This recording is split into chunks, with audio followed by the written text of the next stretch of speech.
What's going on, everybody? We are pumped to just be joining you on another Friday for some fifth wall hotcakes. I know that it's, I don't know. I mean, Michael, you just came from Long Island. You know how cold it was here today.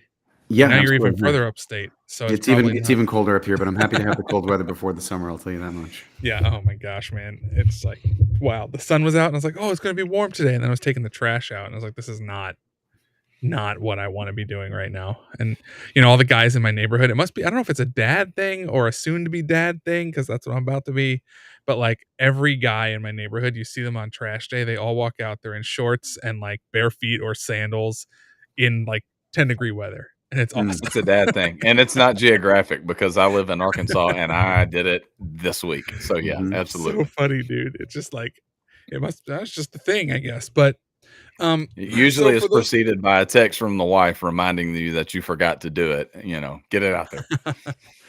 No, I have to. That's just my morning routine on Tuesdays and Fridays. The worst is Wednesdays when I have to wake up like extra early to crush cardboard because I was too lazy to do it the night before. But whatever. Anyway, I digress. We are joined here by Michael Silva. Michael, what's going on, man? Thanks for tuning in today. If you are listening in, we're going to be talking about artificial intelligence, AI today. Not anything too deep, nothing crazy. But there's been the boom of AI. Everyone's using it. Everyone's excited about it on different levels. But we've been reading different things back and forth. And I mean, when we think of the cyber insurance space, like if we want to kind of start there for a second, you've got different coverages. Like one of those being they call it multimedia liability. Andy, what's multimedia liability? Because you're the cyber insurance nerd here.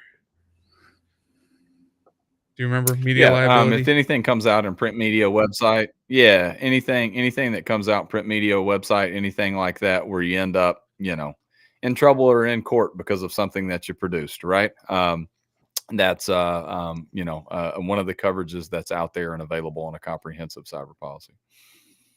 And that's a weird one to me because like it's in Mhm. some cases, depending on the wording of the policy language, it could like trigger that coverage even if you didn't have a cyber attack, right? Like the cyber event could be due to you Correct. just being an Oh yeah, idiot and posting something you shouldn't have posted. So that's really where 100%. like Yes. the conversation I think kicks off for me with AI is it's I was reading an article back in December about someone who tricked an AI. I mean AI is programmed, so I don't know if you trick it, but they attempted to trick an AI and succeeded in getting an AI on an auto dealer's website to sell them a brand new car for $1. So it's like, it's like, what are we doing here? So I want to talk a little bit about the benefits of AI, not so great things about AI. So Michael, can you kind of just share a little bit about who you are, what you do with AI, and why we brought you on here, just so people have some context. Yeah, sure thing. So, for all those guys that haven't met me before, my name is Michael Silva. I actually run two different companies. I'm joining you today from Emily AI. Emily AI is the AI company, but the AI didn't start as AI. It actually started as code for the IT company, which I still run today, 14 years in. And we created the AI originally just to answer questions that we were getting constantly again and again. So we created an automated way to do it. And then we got the question, well, what if it's got more than one part? If it's in a document, well, if the document's the same thing, can't we just have the document returned back? And then, well, can you just do it for us if it's, if it's the same set of steps and so on and so forth. And at some point we decided to add in OpenAI's generative AI solution into that mix, but we never lost the capability to only draw from private data, which goes to what you were saying before. I mean, it's not, unfortunately, just that auto dealer, right? It happened up in Canada.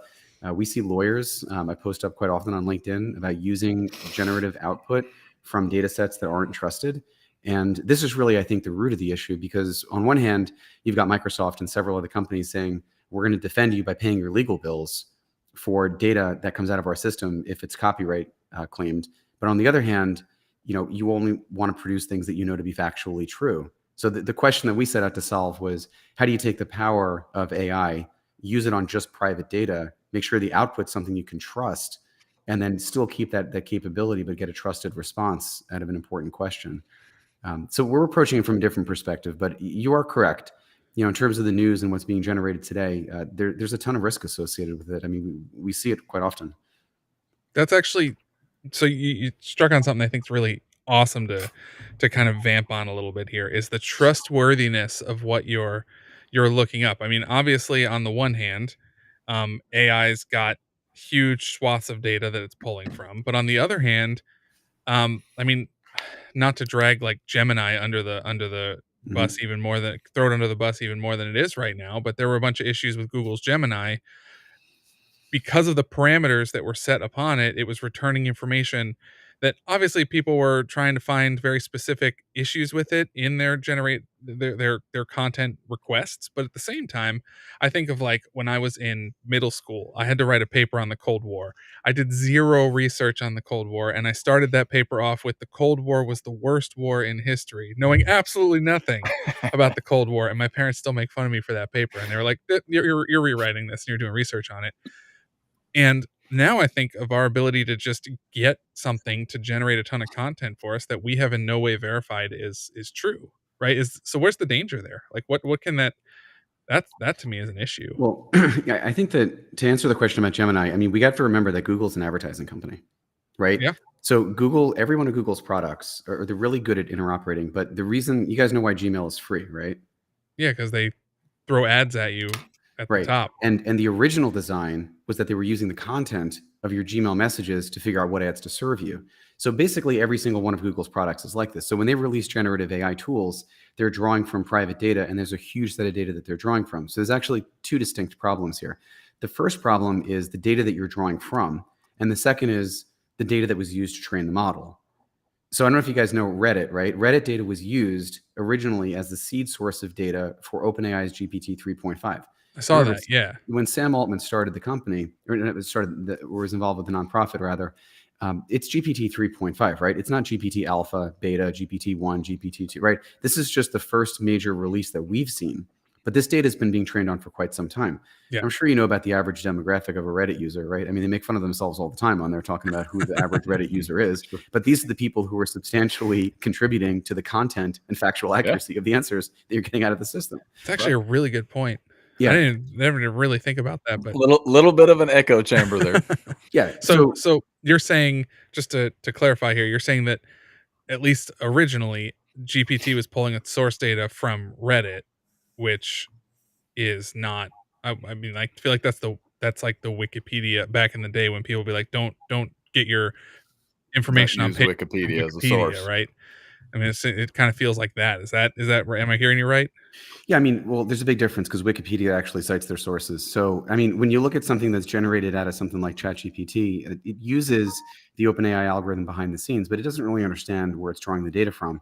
And I think that one of the most important things to understand beyond just the actual data that's being generated is the way that these AI algorithms work. The way that they work is a probabilistic statistic outcome. It's not a fact check. It's literally using vectors in data to determine what the next most likely character was based on what things were before. And this is why you have bias. Because when the data that goes into it is inherently biased at scale, you have an ethical question. Do we depend on this to produce data if the incoming data is so badly biased that it's always going to continue to perpetuate that bias? Right? This is like a fundamental ethics question. We don't see that too much here in the States. Right. Right. And in the States, data privacy is kind of a nightmare. Right. I mean, we see GDPR and then it makes its way over to California. In California, there's the Privacy Act, and it makes its way to New York, and then it makes its way to the rest of the country. Right. That's typically how this privacy legislation goes. But at the underlying root of the issue is what we're describing here, right? Which is the fact that the data itself that's been trained on can be very heavily skewed in a non-favorable way. Sometimes that comes out visually, like Google, like what we see today, right? Yep. I think there's a lot of people that didn't like that. And I understand why, right? It shouldn't be doing that. But the question is, how do you take the power of that algorithm and use it in such a way where it's only going to be returning back quality answers? It's not biased per se, right? And it's trustworthy. Yeah. This is actually a very difficult problem to solve, because if you really look at the way that Google is taking this next step, about 2 weeks earlier, Reddit went IPO. Reddit hasn't turned a profit in years, right? Their data was publicly mined by OpenAI to actually generate the output that we're seeing today. Turns out that $60 million investment was Google. Now, at this point, I doubt that Google's actually interested in the data. They're probably more interested in the patterns of interaction, how the data gets updated, what the relationships between people are, what a real conversation looks like. It's probably what they're interested in. Microsoft has other motivations. You know, Microsoft, they took a $10 billion investment into OpenAI, and I'll be happy to talk to you about that. But I don't know, do you guys know why that was? Why Microsoft? Could you take a guess? If you're Microsoft, You're putting $10 billion into a nonprofit. Why would you do that? I honestly, I have no idea. Few people really think about it. It's a lot of money. You see it in the news, $10 billion investment in I'd take OpenAI. that. There's actually very few people who actually understand the truth, which we may never fully know. So we have to just speculate. If we Right. look at what Microsoft has done in the past and probably what they're likely to do in the future here, they're looking to get code, right? They released OpenAI is a nonprofit. You can get OpenAI's API within Microsoft Azure today. You can use it. You can get the power of that algorithm in a secure environment, right? That's how we build the AI that we're working with. But the real question is, if that data, if the same algorithm is being used with public data, then which application can you trust? And this is why I have such a huge issue with people saying, oh, I can use ChatGPT because it's powered by OpenAI. Yeah, it might be the same code base, but the data set that you're using behind the scenes is absolutely awful. And you don't need to look too far to figure out what I think Microsoft is really doing, which is just embedding best in class AI APIs, right? They just they brought Mistral in last week. Mistral Large. You guys go to grok.com, GROQ.com right now. You will get the fastest inaccurate answer you've ever received in your life. More data than you can possibly receive. Now, look, something like that is so fast, it's probably only usable for a machine response when you get that much data back, which is still useful. Right. When you have these underlying data chips that are powering these algorithms, that's what it's about, right? It's about performance. And there's this pull to see how do we develop the fastest algorithms. And I'll just close on this point by saying personal belief is I believe Microsoft is crowdsourcing it through OpenAI to limit some of their liability and to get free labor. If you've got the ChatGPT store where everybody's creating GPTs for free, and they say, oh, if you want to commercialize it, it's something that we're going to measure based on utilization. What are they really looking for? They're looking for a nonprofit to develop the next generation of their AI code as an investment without the risk, and they're crowdsourcing the creativity, measuring, taking the best of, and not paying anybody for it. Yeah. So but that brings you around to, like, again, when you have all these different motivations behind the creation of the tool, you're figuring out where the content's coming from, who's programming it, what's going on. Now, if we take it to a practical level, now it's accessible to your average small business owner, right? Correct. And let's now switch that from, um, I mean, you have all these companies who are sourcing their information from wherever, and we're just blindly trusting that the content we're getting is going to be accurate and Correct. helpful and good. It's like, do businesses have the ability to I guess store their own data for these AIs that they create to use as kind of the basis for its knowledge base? Yes. Yeah, exactly. So there's two concepts at play here. There's a concept of RAG, retrieval augmented generation, right? The concept of RAG is really simple. It's basically chat with your PDF, right? You put a bunch of documents in, you index it, you apply a large language model in front of it, and you get an answer back out. The problem with that model is you're still using a generative algorithm to generate the output, meaning the results may be different each time, even though the data is accurate.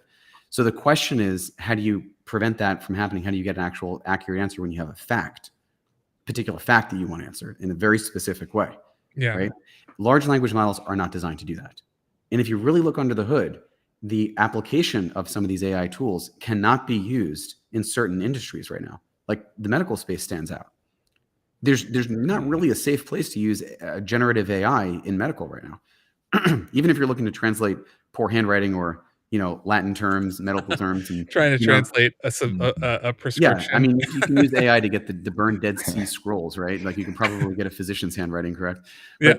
But the point is that the level of tolerance for getting that right or wrong is so low, right? Like you have to be right every single time. Yeah. And So so it's not so appropriate there. just to get content here or context here, because it's generative, you're not going to get the same answer every You're not time. supposed to. It's Right. a statistical model. Right. So if you're using that in something like the healthcare industry where you're looking for data that's, well, not even data, you're just looking for a response that's specific to the symptoms I have or blah blah blah, even something on that level, right? Right. It could lead to um wrong answers. And if you're a healthcare facility and you're using AI to generate those answers, I mean, talk about the potential for malpractice and stuff like Correct. that, right? So if you bring that to the so Andy, that's kind of on your end, right? When we talk multimedia or media liability or things like that, right? If you're prompting and let's say everyone and their mother is creating an AI tool that's on their website now, where you go on, a little bot pops up in the lower left corner. Maybe they're contracting with, maybe they're using some other company that's already created this. They're not necessarily making it in-house, whatever the deal is. But if you're feeding it your information about your company, but then it turns back and says something not so great, we'll just say that. Yeah. Does that open Yeah, the sure. opportunity potentially for a media liability claim? You know what I mean? Some type of claim. Yeah, for sure. And that's, I mean, chatbots, on websites, things that are published in marketing materials, things like that. I mean, there's a bunch of different ways that this thing can go, but it does bring up a good conversation in the industry, which is, humans, we love our path of least resistance, right? Like, I know this may sound like it has nothing to do with anything. I remember in college, they were telling us about a Brazilian city that they were doing this big aviation boom, and they laid this city out to look like an airplane from the sky, right? And they had this big area in the middle that was like the fuselage. Well, within like 6 months, there were passed through the middle of it because people were just walking right to the quickest way to get to where they need to go, right? That's what we do as humans. When I was a kid, it was Cliff Notes, right? Then it became Wikipedia, right? Now it's AI, right? And with the speed of that comes the possibility for inaccuracy. And when there's possible inaccuracy that's tied to business loss or litigious claims or anything like that, you better make sure on the insurance side that you're tied up pretty tight as far as coverage goes in regards to the things that you're publishing in the name of your business. It's really good. Let's talk about inaccuracies for a second and take a quick break on all this nerdy content, because I wanted to actually, how do I do this? Oh, it's over here. I wanted to share something here. Um, because I was playing around with ChatGPT's image creator and have been having a lot of fun with it recently. This is a football player eating cake on an airplane. Okay, why? First of all, what's going on with her gums? I mean, they're like popping out of her head. AI is not very good at eyes. Hands were surprisingly decent, right? And I was going through these, but man, some of these prompts are so funny. Like, you've got like, this guy has no pupils. Yikes. He's just Right. straight up. I don't know what's going on with him, but it's the same guy twice with different, jerseys on, which is great. At least Yeah. they know what hairstyles football, soccer players have. I should ignore those. Then I had the Blues Brothers slipping on a banana peel, and this one came up. So, it's just like, Nice. this is, Right. but Michael, to your point, and I didn't really think about this, when you do like an image gen, right, it gives you 4 photos with this model, right? So it's like four photos. So Blues Brothers, Blues Brothers, Blues Brothers, Blues Brothers, right? And it's like, it's not the same anytime. So it kind of pulls from all these different sources, says, I'm gonna spit out 4 options and it's gonna be one of those things, right? And it's honestly, and then there's hot dogs. Hold on. Then there's MSPs eating hot dogs. And this one's my favorite. This guy, he's just so excited about eating this hot dog. And this one is smelling it. It's so good. So, but again, this Michael, you explain it. This guy actually, I think he has like the mustard and the ketchup all over his mouth. He's been so Yeah, he looks like he's on his second round. Very. By the way, just Did you ask it to do it in a Paul Cezanne an type, oil painting. I mean, like, okay, there we go. Yeah, I got oil. Okay, I was about to say it's very, very post-impressionist of AI yes. there. So, Will, if you don't mind me just mentioning something about bias here, this is kind of one of those things that's kind of hidden behind the scenes that we wouldn't normally know. So, in America, in the United States, what do we call football players? Like football players, right? Football players, What yeah. do we call soccer Yep. players? That's it. Soccer players. Soccer. But what does Yep. most of the world call soccer players? Football Football. players. So Yep. there's a bias, Yep. right? Yep. Like if you ask Right. an AI to develop a photo of a football player, statistically, it's probably more likely to give you a picture of what we think is a soccer player. Right. You're right. It can't help it. Like it's That's a just great point. That makes it is, perfect it is sense. supposed to do this. That's the Yeah. whole point, which is Yep. if you don't care about the output, if it's not important, the accuracy is not important to you, then there are great uses for it, right? Creatively. But if you're actually looking for something accurate, that is where the whole thing starts to fall down, right? Yeah. I did my master's. That's great. Sorry? No, I'm saying that's great. I mean, like to a German, I mean, to your point, to a German, that looks just like a football player eating cake. Absolutely. To the Southerner from Arkansas, where's this face mask? Right? Like that's, I mean, This is that's it. a great point. This is exactly right. And this is what we're just starting to see the advent of right now. my background is in IT and cybersecurity, right? I did my bachelor's in IT and I did my master's in cybersecurity. And one of the biggest problems with the data sets is whether or not they're private, public, and what the permissions are. When you have a sufficiently large enough public data set and you query it, you get bias. It's impossible not to get it, right? This is why we have laws, because there's some people who don't know how to control themselves who are the loudest people in the room. Right? Yeah. Like there's some loud bits of information. And this is where we see this today, even with misinformation. It's a really, really big problem that we have to solve. And the thing that really saves us, there's really three things that will save us from this. First is checking your sources, which used to be a lot easier. But when you were younger, you used to just be able to go to a professor, a library, a university. You'd have a DVD shipped to you from a company that you trust that has a dictionary on it, or an encyclopedia. And that wasn't changing, right? It was a CD-ROM. That was authoritative. Today, you don't have that. So now you're left with these really horrible options of, if you want to keep something secret, what are your options? Well, option number one is you don't tell anybody, right? You don't write something down. You don't tell anybody. Probably going to remain a secret. If you absolutely have to write it down, your next best option is encryption. And when you do neither of them, right? When you tell everybody and you're not encrypting it, guess what? It's effectively public. Like, when was the last time that you sent TransUnion, Equifax, or Experian a credit card transaction, yet they have a real-time feed of everything?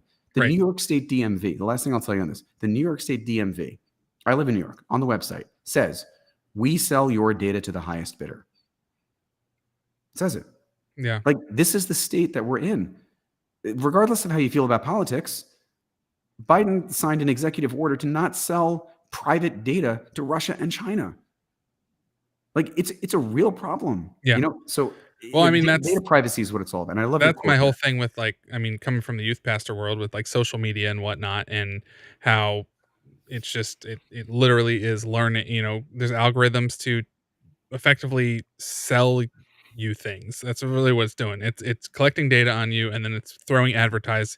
They're selling that data to advertisers, right? And that's ultimately the reality of data privacy and all that stuff. And it's just it really is. But going back to what you're saying about biases, I mean, the vocal minority. Is that it, right? I mean, if you consider the people who post the most on platforms other than LinkedIn, because I feel like that's a totally different world, but most other social media platforms where the majority of posts are fairly extreme on either viewpoint.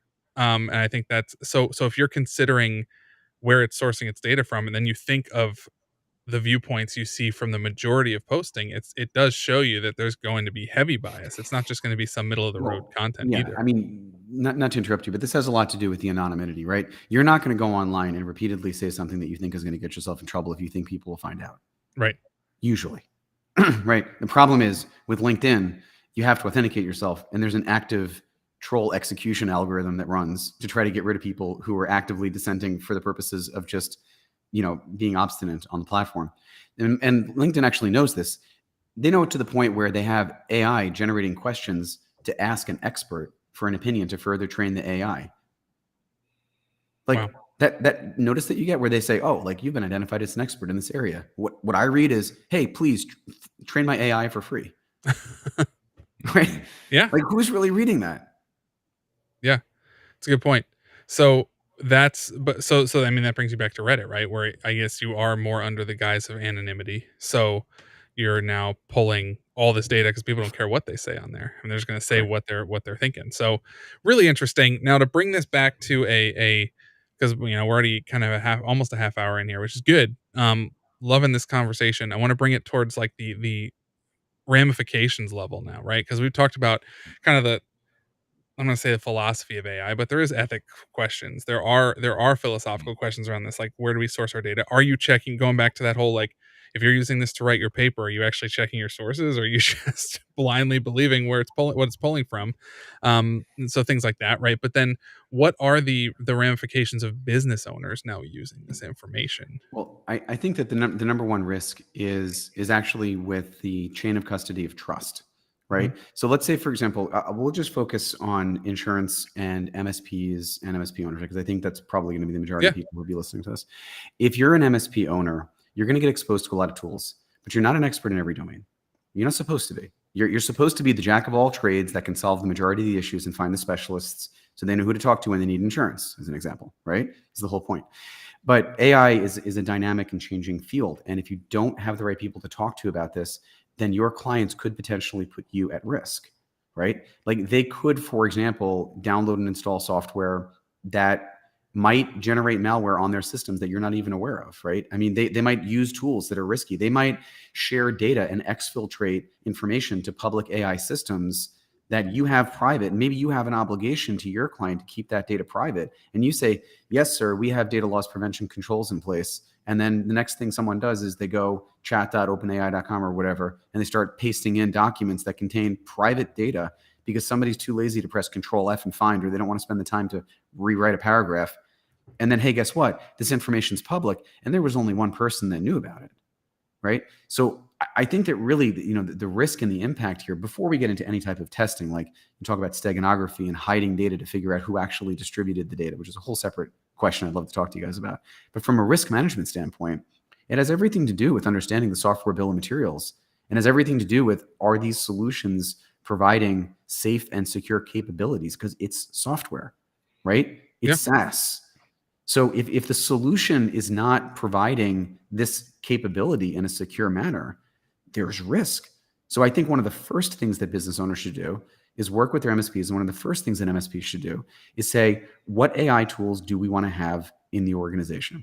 And look, as technologists, we're fairly good at blocking things that people shouldn't have access to, or you should be. If you're not, that's a whole separate conversation, right? But one good combination I would recommend, just to limit risk, would be to set a blanket policy and say, unless the AI is expressly approved by the company, you are not permitted to knowingly do it. Okay, now that's a political control. From a technical control, sure, limit certain things. If you don't want people putting data into a public chat system that is known to have a privacy problem like ChatGPT, where it says in the terms of service, we're going to share this data with other people to improve our model, then perhaps you should restrict access. But that's not a conversation that you need to have at the technical level. That's a partner level conversation, right? This conversation, you got to go and say, Mr. Managing Partner, Mr. CEO, Mr. CTO, I need to speak with you about how we're protecting the company's data. Data is the new oil, right? If you're not protecting it, you're putting it at risk. And the worst part would be that you're responsible for it, and you let, like, at what point does it become negligence? At what point? Oh, we knew that you guys all had access to this tool. We knew that you were pumping private data into these tools, but we didn't bother to talk to you about what a policy should look like to stop it. We didn't bother to suggest a restrictive tool. We were busy. I think that's really where the number one risk is. And you brought that up kind of before about, like, you consider Spark Notes, Cliff Notes, Wikipedia. I mean, it's almost like I'd rather have, and I deal with this a lot when talking with MSPs. I mean, we want with cyber insurance specifically, we want what Reed, the president, like, of Fifth Wall, likes to call a push button get banana solution for cyber insurance, where it's just this easy button for cyber, and it doesn't exist. And that's just the realities of You have an easy button in your but that's LinkedIn bio. different. What? That's Oh, okay. that's my AI didn't- tool.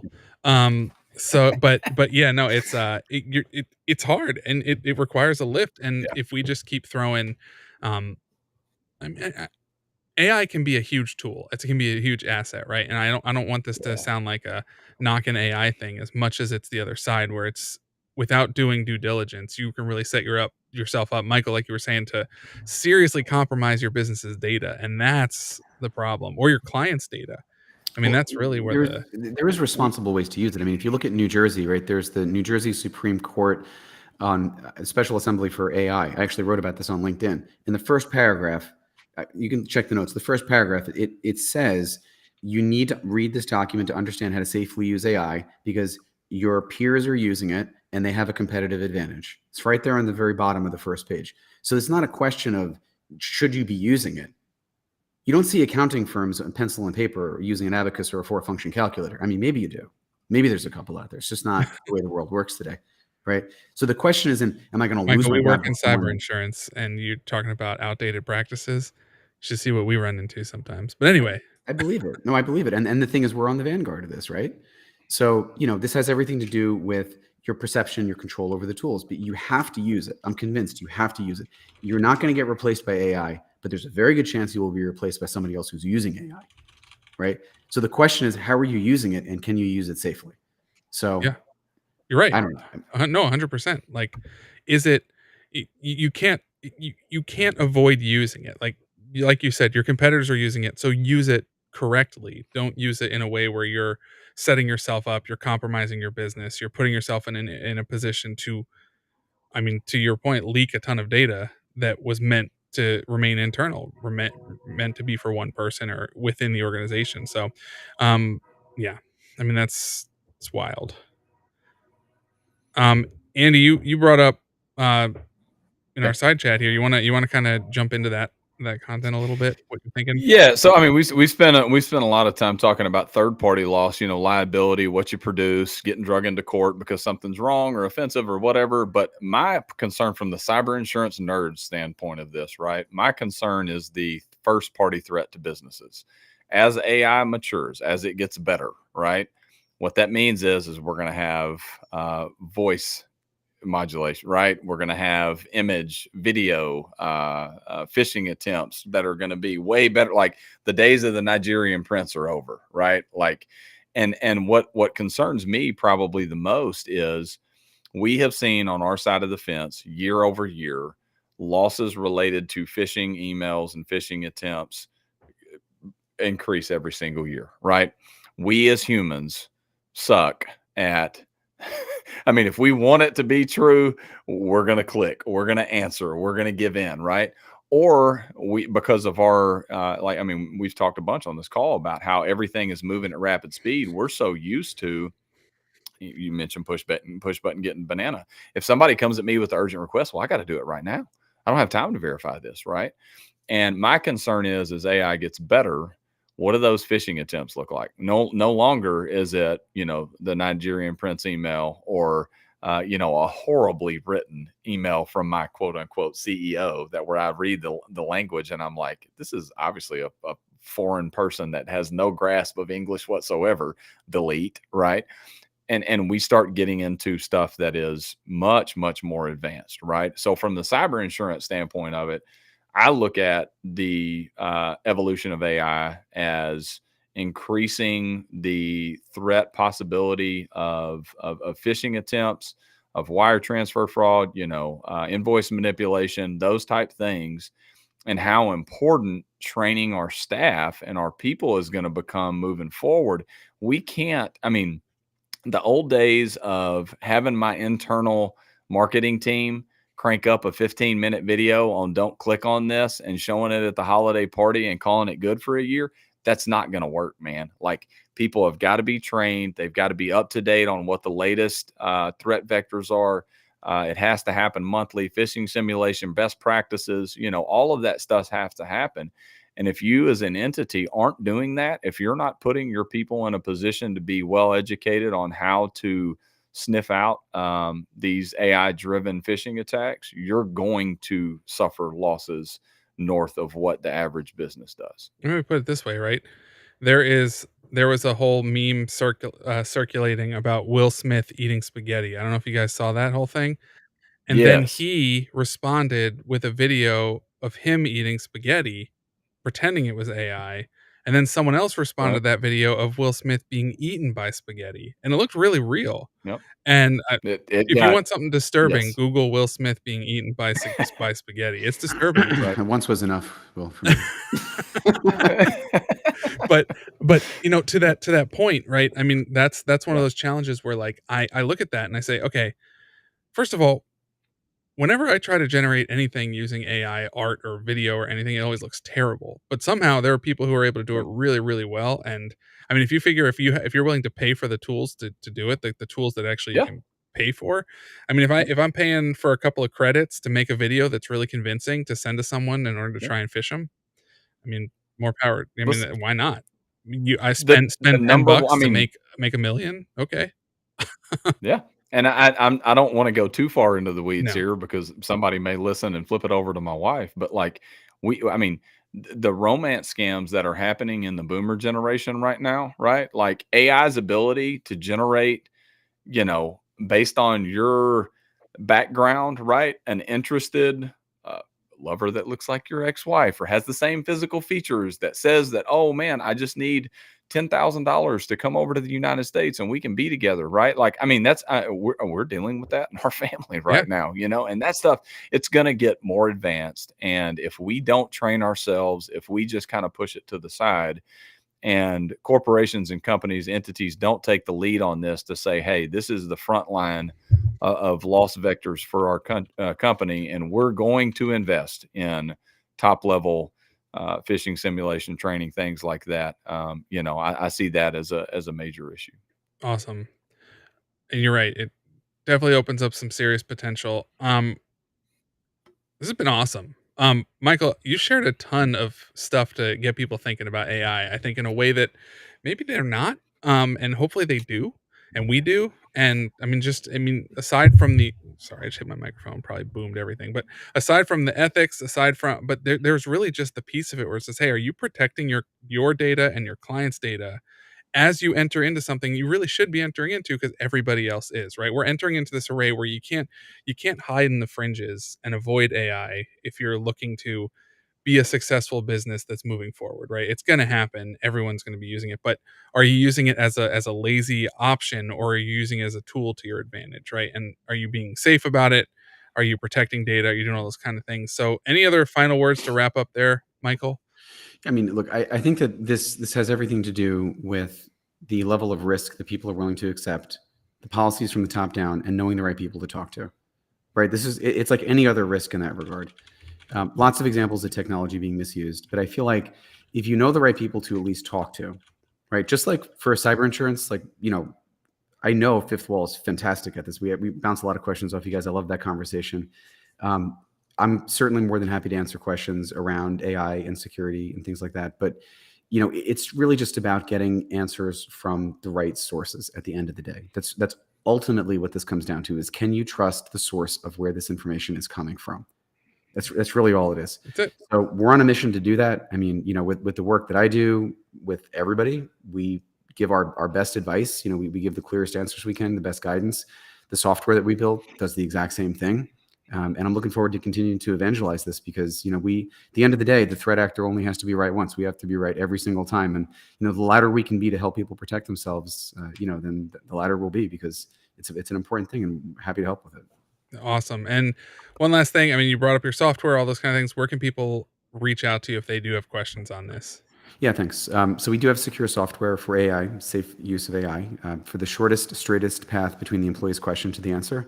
It's Emily AI with an E, EMELY.ai.